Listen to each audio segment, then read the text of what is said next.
ठीक है स्टूडेंट्स, मतलब हमने क्या कहा, हमने पहले ये भी बता दिया कि इसको हमने ये पॉइंट मान लिया, इसको बी मान लिया कि let A and B is divided by line, ये लाइन को डिवाइड कर रहा है कहाँ पे, बी पॉइंट पे, जिसके कोऑर्डिनेट एक्स वाई है, किसमें, रेशियो m1:m2।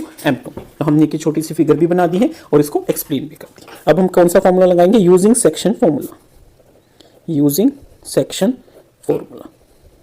सेक्शन फॉर्मूला हमारा क्या कहता है कि अगर ये हमारे x1 y1 है और ये हमारे x2 y2 है, तो जो x होता है वो किसके इक्वल होता है, m1x2 plus m2x1 divided by m1 plus m2। ठीक है, तो यहां से देखिए x किसके इक्वल हो जाएगा, m1 कितना है नहीं पता, x2 कितना है -1 प्लस m2 नहीं पता, x1 कितना है 3 divided by m1 plus m2।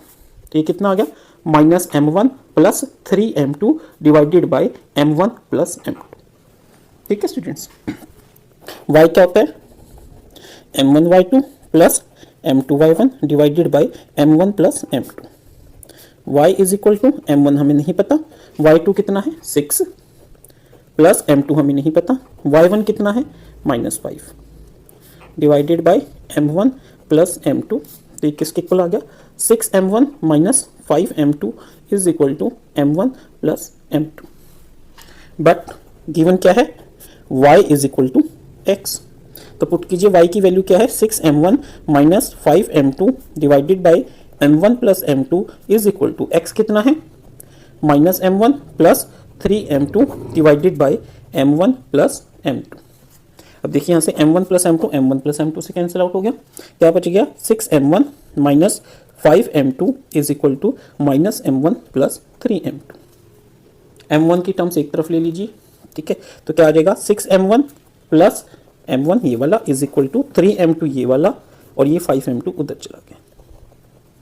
तो ये क्या आ गया 7m1 is equal to 8m2। और हमें एक रेशियो क्या फाइंड आउट करनी है, ठीक है, क्या आया देखिए 7m1 is equal to 8m2। अब इसमें बच्चे क्या गलती करते हैं, देखिए हमेशा m1 अपॉन m2 हमें करना है।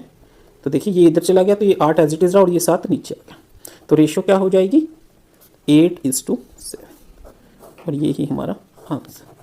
ठीक है स्टूडेंट्स, आपको हमेशा जब भी कभी क्वेश्चन करना हो रेशियो का तो आप इस मेथड से करें। वैसे बुक में k:1 दे रखा है, आप उससे भी कर सकते हैं, बट ये मेथड बेशक से थोड़ा सा लेंथी हो, बट इसमें चांसेस ऑफ एरर आपके बहुत कम होंगे।